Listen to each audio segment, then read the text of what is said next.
Good evening, everybody. My name is Eamonn Wall. I'm here at the Arboretum in Carlow. What I'm going to do this evening is give you a talk on fountains and water garden. It's a very big area, so I'm going to try and cover as much as I can within, say, about a half hour. And what I'm going to show you is how you can construct a pond and the materials that you can use, placement of the pond, and the different types of pumps and feature pumps that you can use. The first thing I have in front here is what we call a rigid pond. A nice easy pond is what we call a pre-formed pond. It's about 750 litres, that pond there. And basically what that is, you dig the hole, put a couple of inches of sand, then sit your pond on top, and then you backfill with soil then, or even a little bit of sand mixed through, so there's no sharp stones or anything that can pierce the ponds. So they're a great one for, say, the first time gardener, someone wants to make their own pond. It's very easy to do. And you can have them below ground or above ground. If you have above ground, you've got to make a frame, again, that you can fill in around. So when you fill it with water, you must remember, every litre of water weighs 1 kilogram. So if you have a 1,000 litre pond, that basically weighs 1 tonne in weight. So you've got that force going out. So you've got to either fill around it or have it in the pond. Another thing to remember when you do a pre-formed pond, if you put a liner in, when you have the pond in the ground, okay, it's very important that you fill it with water. We often have people that actually, that night now, they put the pond in, they don't fill it, and the rain comes. What will happen then, the pond will float up. So it's very important that you fill it with water and then slowly backfill around it. So they're a little bit more expensive than buying the liner, and they're predetermined sizes. So we can see we have one over here now, a bigger pond. So again, they can range from 750 up to 2,500 litres. Again, pre-formed, so they're very easy to install. So all you do is dig out the soil and then put a couple of inches of sand and put your pond on top. What the beauty about them, they have a shelf. So again, they have what we call a marginal shelf for your plants. So that's where you can put your marginal plants, can go on the shelves, and you can sit your little aquatic basket into that. Or if there's not enough room, again, you can actually wrap your aquatic plant in a hessian sacking and mold it into the shape of the shelf. What I'll do, I'll go through those more detail later on. Now, the next form for making a pond then is what we say a pond liner, which gives you very much flexibility. And what I have here, just showing you there, is a PVC liner. So you can see here now, it's very flexible. And again, they come with 20, 25 years, depending on the make of how long they're UV stable. And basically, I've just inserted that into a basket. So what you do, you dig your hole, again line it with sand, and then you can put an underlay, you can a non-woven carpet or something like that you can underlay it, and that'll sand again. And again, what you can do, just put the liner into it then. A tip for doing this, don't do it on a cold day. If you do it on a warm day, put your liner outside on the ground, wait till 2 or 3 o'clock in the afternoon. It's nice and warm. This last week gone there would have been a fabulous week for putting the pond liner in, because it becomes like putty. It's flexible and will mold into the contours of the pond. If you do it in cold weather, it's very rigid and you end up with more creases. Now, another tip for this is, again, don't cut your liner until you've filled it with water. So the key thing is that you fill it with water, and when you fill it with water, then it will all go down and it will settle around. And then you will cut your liner. And again, leave 30 centimeters of liner around. And again, you'll have it slightly above, okay, so that it won't, so no water run out. But before you attempt to ever cut your pond liner, make sure that you have that it's filled with water, and then the water will seek its own level, and you can see what levels you're at. So this comes again, you buy it off the roll. It comes in 2, 4, 6, 8 meter width rolls, and then it comes in linear meter then, and you cut it to whatever size you want. Now remember, when you are buying pond liner, an easy way to do it, add 30 centimeters for this for each direction, go down with your down, then across the bottom, up, and add 30 centimeters. And if you're not very good at measuring, another easy way is get a piece of string and put the string from the top and go the whole way down across one way, and then go the other way, and that will give you in meters of feet what size pond liner you need. Then come in with that, and then we can work out what pond liner you would need to do. And another tip when you are doing these is make a shelf. If you have a pond liner, you can actually go down, say, 12 inches, make a shelf, and then go down again. And the beauty about making a shelf, you can come along and sit your basket then on top. So for instance, this is your, take this out of here. You have your basket now, and you can sit your basket into the pond. And the beauty about that is then you don't have to worry about putting them on a shelf. They're going to slip off, because you've made the shelf then, and you've made it, say, at least 12 inches wide, and as a step down, you can pop it into the pond. Again, I'll talk about the baskets and what the use for the ponds after. Now, the next thing, so that's basically your pond. Location of your pond is key thing. A question people ask me, can they put the pond in the shade or in the sun? Very important. The depth of the pond, that will dictate what you're going to do and what you're going to keep, whether you want a formal pond, whether you want it to keep fish. If you're going to keep, say, goldfish, really you want, say, a foot and a half, 45 centimeters. The deeper you can go, the better the pond, because it won't heat up with the light. So again, the bigger the surface area of pond, the deeper you go. Often people come into me and they've built a pond 5 meters by 6 meters, and it's only a foot deep, 30 centimeters. The problem with that is it's a large surface area, so it's going to heat up. If you want to keep koi, you want to be going for a 1 to 1.5 meters. So again, the deeper the pond, the easier it is to maintain. So don't go for a 5 or 6 meter pool and then you have it very shallow, because what will happen, it will heat up. Now, on to my first question here, which is fitting on to go and show you pumps. It says, best water pump, can you give suggestions on size and power? That's a very big question. It's like asking the best car, what would you like? So again, it depends what you use and what you want for. So what I'm going to start off with is, we say feature pumps. And a feature pump is a pump like this now, a small little pump, and this one now, it will pump 1,200 litres an hour. And what happens, it'll tell you on the pump, each pump has a little badge on the pump, and it'll say what height of water it will pump.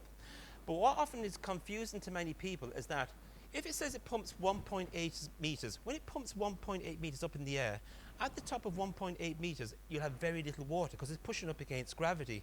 So as you come down, the lower you come down, the more water will pump. So when it says 1,800 litres an hour for that particular pump, or 1,200, whichever, that's basically switching the pump on and the water is just coming out. And as you rise the hose up, it will get less and less and less. And that's what we call the curve line of the pump. And every pump has a curve line. And what you will do with that curve line, it will tell you at any given height what water you're going to get at that particular height. Now this one is what we say, I think it's on the box here, what size have we got? Here, I think it's 1,200. So that pumps 1,200 litres an hour. And it's a nice little one, say, for a water feature. So if you had, say, a pot you wanted overflown, or say a granite sphere, or a ceramic ball, this will give you a lovely flow. And again, we say based on about, say, 60 centimetres. So it's pushing up around 2 feet, and it will give you lovely gentle water coming over. These are great now, again, water feature pumps, you can see here on the box, you see, these are great if you have children or animals that are safe, because again, when you've got to think of water, you've got to think of safety. Even a couple of inches exposed water can be dangerous to children. So we always say, if you have children, think of a water feature rather than a pool. Now another way that, again, you can get around is, you can get a frame to go over your pool, galvanized mesh, put over your pool, cover with cobbles, and then when your children are grown up, you can remove it at a later stage. But again, always think safety. Now just regarding safety, when you have any of the pumps, they all use any outdoor pump, they will come with 10 meters of cable. You can see there now, there's 10 meters of cable on the pump. And also, the thing is, make sure any of the houses built after the 1980s would have what we say a circuit breaker. So what happens now is an RCB, residual circuit breaker, and what will happen if the water comes in contact with the electric, stop anyone getting electrocuted, it will go off in hundredths of a second. So that's kind of a standard thing. If you have an old house, then you can actually buy these for 30 to 40 euros in any electrical store. But all the new houses, it's a mandatory law that they have them in the house, so that's not a problem. And all the pumps come with a 3-core cable, so it is for safety then. So that's what we say a water feature pump, all right? And again, we have these in different sizes according to how high you want to pump. So again, what you need to know when you come into us is say, what height do you want to pump the water, and we'll move the pump to suit. Now, the next one here is what we call, say, a pond pump, which is going to give you a fountain or a spray. And again, these all come in different sizes. Now, again, I forgot to say on this, what happens, the strain on these pumps, this one actually has a control there and pulls off here. So again, this is how you get to the impeller.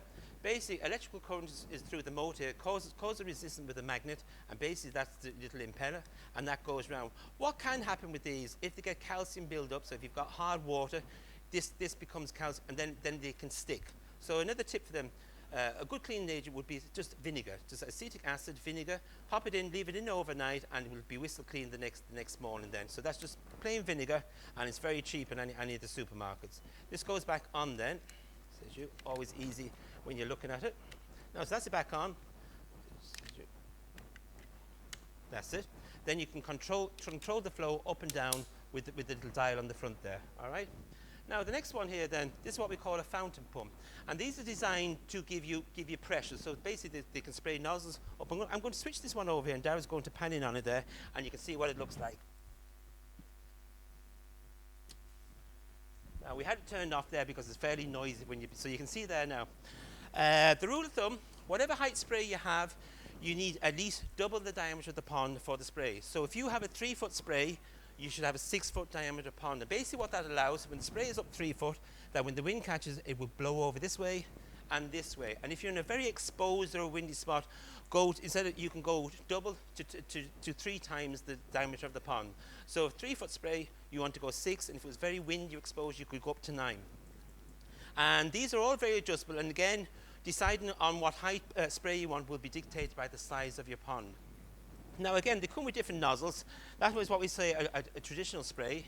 You also have, say, a dome spray here, so it's another nozzle that you can change, and you can just have a picture on the back of the spray on it does, yeah. So if you see in that there, you can zoom in. So you see it comes with different nozzles, and you can adjust and change those on the pump. All right, so that's the fountain pump. So they all come in different sizes. Just going to turn it off there for a sec. Wrong one, shoot. Now, so that'd be quieter there now again. And they also have a little dial on these, so you can control the flow up or down. So that's the little dial there. And again, they come in telescopic. You can actually have them that you can move it, adjustable, so you can have it whichever angle you want. Again, the little fittings all come in the box that you can adjust those with it. Now again, they come with a little sponge, and often people confuse the little sponges that they're filters for the pond. They're not filters for the pond. They're filters for the pump to stop dirt clogging in. So debris there, it's a little sponge, take it off and wash it. The very same principle as the other one, little impeller. So again, if it sticks. A good tip, after the winter, if you have the pump turned off for the winter, don't just switch it on, because you could have lime build up, and then what happens, they will stick. So before you switch the pump on in the spring, make sure and give it a service. Take it out of the pond, clean it, and just clean the impeller, and then you're away to go then. All right, so they come in all different sizes based on the size of your pond. All right, so they're very, very simple, and they really are nice. Now again, we're often asked, are they what do they use much electric? No, something like that is only 18 watts. So you can imagine a 100-watt light bulb, you have to leave on for 10 hours to equal one unit of electricity. So you can see it's only 1/5, not even 1/5 of that. Okay, so very, very economical to use. Now the next one then is what we say a pond pump, water course pump, which is used for moving a large volume of water. Now, the difference with these two pumps, these are giving you pressure, as this is giving you volume. So if you see there now, you can see there's a really, so they put the different hoses on them, and this is, see, the particles then can pass through the pump. See the large spaces? So this is what we call an open impeller system. So it starts off 1/4 inch and inch, quarter, inch and a half. So again, an often rookie mistake with these hose tails, you cut the hose off to put whichever gauge you're putting on. Now, just to give you kind of a size. Now, if you're building a waterfall, and you put this on here then, you can see it goes to the next one. If you don't cut these two off, often we get people like, oh, the pump is not working, it's not strong enough. And this is the mistake that people make. So you make sure you remove those two. Now again, another rookie mistake that people make is that they don't come into us before they build the pond. And what happens then, they build a water course and they have a 1/2 inch pipe. That's a 1/2 inch pipe. Now you're trying to run a water course for a 1/2 inch pipe. It's not going to work. It's like trying to blow through a straw, or having a big engine on a Mini still has more wheels is the limiting factor. So again, it's not going to work. So this is designed for what we call moving a volume of water. Now again, people often come into us and they say, I'm building a water course. We have kind of a simple guideline. What I have here, basically, it's just a simple little chart here. And basically what you said, it will tell you what you need based on the width of the waterfall. So if you take 15 centimeter width of a waterfall, you want 50 litres to every minute at that particular height. So it's 3,000 litres. Then if you wanted, say, a 30 centimeter waterfall or a 12-inch waterfall, then you need 100 litres a minute. So it's a 6,000 litre pump is what you require. And remember what I was saying, the curve line. So each pump has a curve line on the box, and it will tell you how much litres they pump at that given height. So for instance, when you're building a waterfall, you have your pond, say here, and you want to pump up as high as the water. That's roughly 1 meter. So at 1 meter height, it will tell you, it gives you, say, 50 litres or 100, and you can work. If you go higher, the fall gets less. So every pump has a particular curve line, and it will give you the curve line. These are done very simple now, and it will tell you what that pump will do. So the criteria for knowing what size pump you need for a waterfall or filtration is based on the width of it. So I would say for yourself, so if you come in, you want to know the width of the waterfall, and you want to know the height from the top of the water to where it's going to come out. And this pump is really new technology has moved on a long way. So what we have the pump that you can actually control the flow up and down. So again, for say at night now, when you wouldn't need the pump going flow, you can actually turn down the motor, so you have it, so it's economical. And then during the day, you can turn the pump up. Now, many people make a mistake when you have fish, and they turn the filtration off at night, which is the worst thing you can do, because when you have plants, they will take the oxygen away from the fish, because they're opposite of photosynthesis. So you don't want to do that. Leave the water going constantly the whole time. Now, so that's basically your pond pumps and the course. I'm just going to see what questions we have here. Can a pond be in full shade, or does it need some light during the day? Now, a pond can go in shade, but ideally you want some sunlight, especially if you want to grow water lilies. Water lilies will naturally grow in the still part of a pond, and they need 5 to 6 hours a day to make them flower. If they don't get the 5 to 6 hours, the water will be very sluggish to grow, and then the buds will be formed, but they won't open up, and they'll just sink down to the bottom of the pond. So it's very important that you have, say, sunlight. Now, another key problem with siting your pond is that many people put them in a sunny place, and it is not in line with the garden. A pond will naturally form at the lowest part of the garden. So you don't put it at the top of a hill. It would naturally go at the bottom and work with nature. So you're pumping the water from the lowest part up to the top, and gravity goes with it. This pump here now is what I said is back. This is a water course pump, and it can also be a filtration pump. So you have a dual purpose. Now, filtration is I'm going to show you this here now. Filtration of your pond is based on the size of the pond. So again, whether you're going to keep goldfish, whether you're going to keep koi, that will dictate what size filtration. This little box here now can filter a pond 9,000 litres. Now, I say 9,000 litres. If you have, say, goldfish, you turn over the volume of the water every 2 hours. If you have koi, you turn it over every hour. So this would take a pond of 9,000 litres you could do with this, and that would koi, and it would go even bigger than if you have goldfish. So the principle of this, how it works, the pump pumps the water up from the bottom of the pond. This is a gravity flow, so you would have this up at the top of your waterfall, and you would pump into this, and what would happen then, the water would flow out and filter. Now, there's both mechanical and biological, and it also has a UV. So the UV basically stops the algae growing, kills off the algae. So what happens here, you put your hose on here, it goes over the UV. Open this up here now. The UV light is under here now. You can't look at a UV with the naked eye. There's a little indicator here. The water then trickles out here and goes through the sponges. Now, the sponges here, we have coarse, you can see here, and then we have medium, and we have fine. And then we have these ceramic coils. Basically what they're creating a bigger area for the bacteria to grow. And this is where the biological breakdown happens. And then we have the mechanical filtration here. So this works through the sponge. And when you are cleaning the sponges, another tip when you're doing them is not to wash them out in tap water. Because again, what happens here, you build up friendly bacteria. So you don't want to kill off the friendly bacteria. So if you wash these out in the tap water, which contains chlorine, that will actually kill the friendly bacteria. So what you should do, take a few buckets of water out of your pond, wash the sponges in, and then put them back in, and then top up your pond then. And so that's the way this operates. Very, very simple. And so you've got to make sure you keep an eye that you actually clean it, because if you don't clean it and you see the water, it will actually overflow. So you'll see by the water coming out here. Now, so you see water going in through the UV, and then it's going out and gravity back. So this would flow down your waterfall then. Now, the rule of thumb with the UVs, change them once a year, because what happens, they start to deteriorate from the edges. So you'll end up, the UV could be working, but you will only have half the light doing the job. Back to this pump here. As I said, it's a very ingenious pump that it can, control the flow up and down, and it can also, when you set the pump, it will actually stay at the flow you want. So again, you don't have to mess around controlling the pump.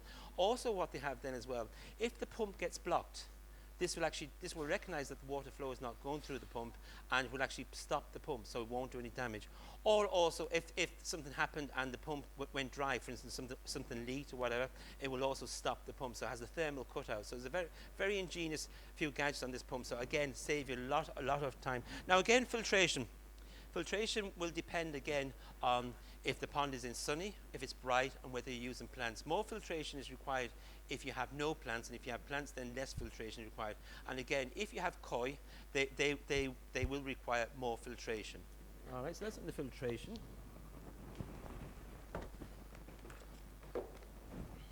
Now we'll have a look here again. I'm thinking of digging a wildlife pond. Do I need to get professionals? That's a very big question again. It's like saying if you're building a house, would you get professionals? If you haven't built one before, I would say yes, because again, there's nothing like experience. I've built many ponds and put in, and it's like when you build a house, you always learn from your mistakes and you don't make the same mistakes again. So if you want it done right, yes, come in, talk to us, bring a picture in and say what you're going to do, what's your plan, what do you think, and we'll tell you the do's and the pros and cons. One of our other horticulturists, Jerry, you know well, he's built his own wildlife pond there, and a big wildlife pond. When you get a mini digger in to do it, it's a big wildlife pond.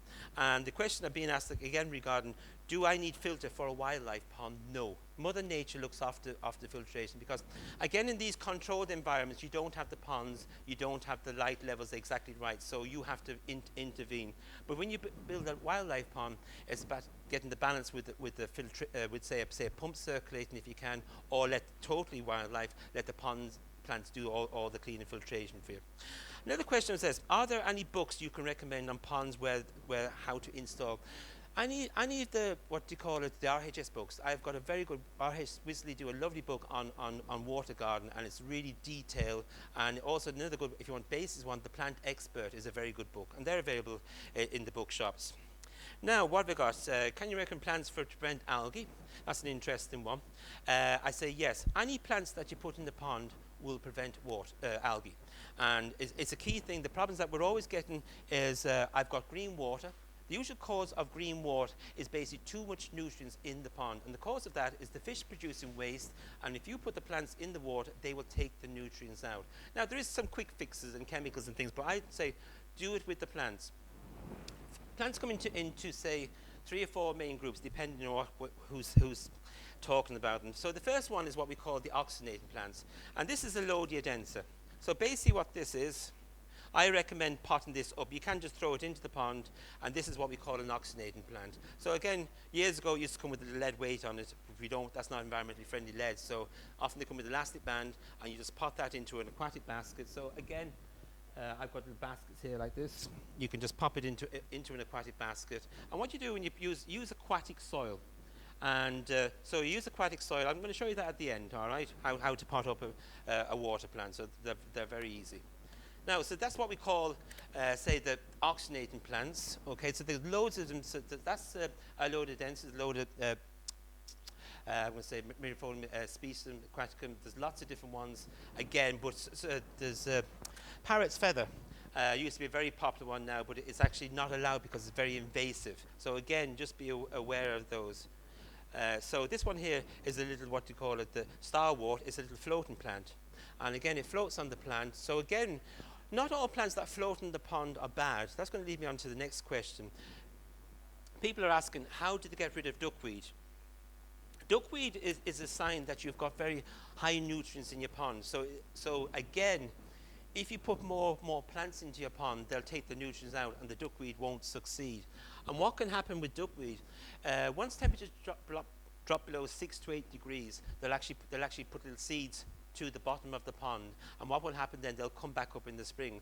If you can oxygenate the water, so again you can have more filtration, more movement of water, that will prevent the duckweed from growing. And the other way is the mechanical way. Get a net and scoop it out. There is chemicals and things that you can use, but I say prevention is better than cure. So a good balance of plants, scooping it out, and basically having loads of plants in to take the nitrogen out of the water. Because what happens when you have lots of nitrogen in the water, the fish are producing their waste, that breaks down into nitrogen, and basically that feeds the algae. And how you can remove that is putting loads of aquatic plants. Now, aquatic plants, you can see here I've got an array of aquatic plants. Again, they come in zone 1, say marginal, slightly deeper. So again, Lobelia cardinalis gives a lovely red flower, and the sedge is here.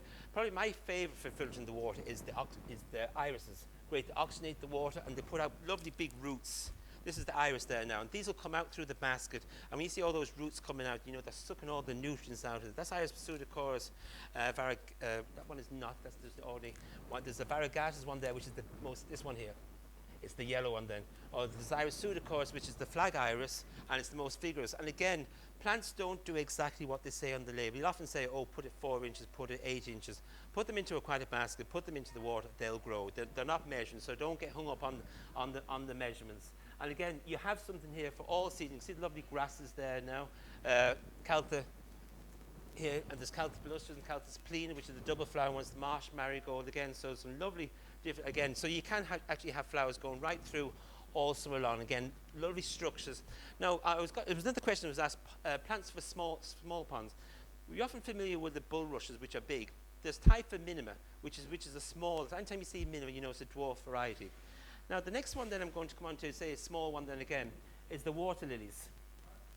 Water lilies here now. This is the pygmy. Anytime you say pygmy, from the pygmy tribe, you know it's a small little water lily. And again, these have to be planted into aquatic baskets. There's albida, which is a big one. Lots of different varieties, again, so you can pick the one according to your pond. Some very, very vigorous ones. Colonel A.J. Welch is nice yellow. Albida is a white, you know. So there's lots of lovely colours and variations in the waters. But pick according to the size.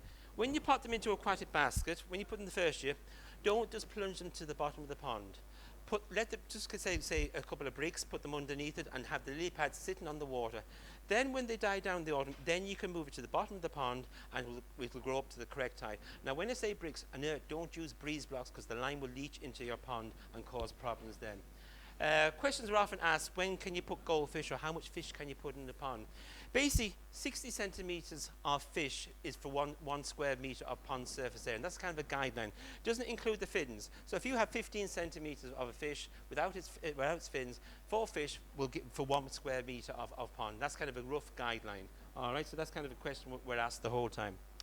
Now, question here, I've said of duckweed, we've gone through that. There is chemicals, but I say better filtration of the pond, put loads of plants and take the nutrients out of it. Suggestions of oxygenating plants, it doesn't matter what plants you put in, they will all take the nutrients. Again, allow 1 basket for 1 meter surface area, and that's usually the same again. Miniature plants for the ponds, okay, so there's loads of say the cotton grass. I'm just going to see here's a lovely one here, a lovely small little one. Again, you'll see it in wet margins again. Don't be like when you see this, that's great. When you see all those roots coming out, they're sucking all the nutrients out of the pond.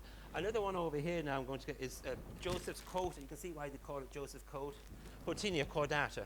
A lovely low-grown one. Again, it'll grow in a bulk garden. It'll grow in the water. You can see the roots there now are great for sucking the nutrients out of it. Again, very easy. It'll actually even grow, that little piece of root it will grow from. So be aware, it can be invasive, but I think it's a brilliant one for in the pond where you can really keep control of it. Now, full shade, oxygen plants, can make plants for prevent algae. Any plants that you grow in the pond are going to take the nutrients, so they will stop the algae growing. Usually when we have, around April, when the marginal plants haven't grown, is a big problem with the algae because the sunlights are high and the plants haven't grown. So usually around, say, May, it balances out then. Best other books to recommend. So I think I've covered all the questions that I've been asked. Has anything come through, Dara? So that's a bit of a whirlwind trip on water plants. But like, call in, again, just the criteria, if you want to build a pond, come in and have a chat with us, because most people dig the hole and then come in and the hose is not the right size. So do a little bit of research, pop in, and we'll share our experience. I'm a horticulturist 25 years, and I used to specialize in pond plants and aquatics prior to this job. So I've learned a lot of experience over the years and the do's and the don'ts. So come in and have a chat with the team, and thank you.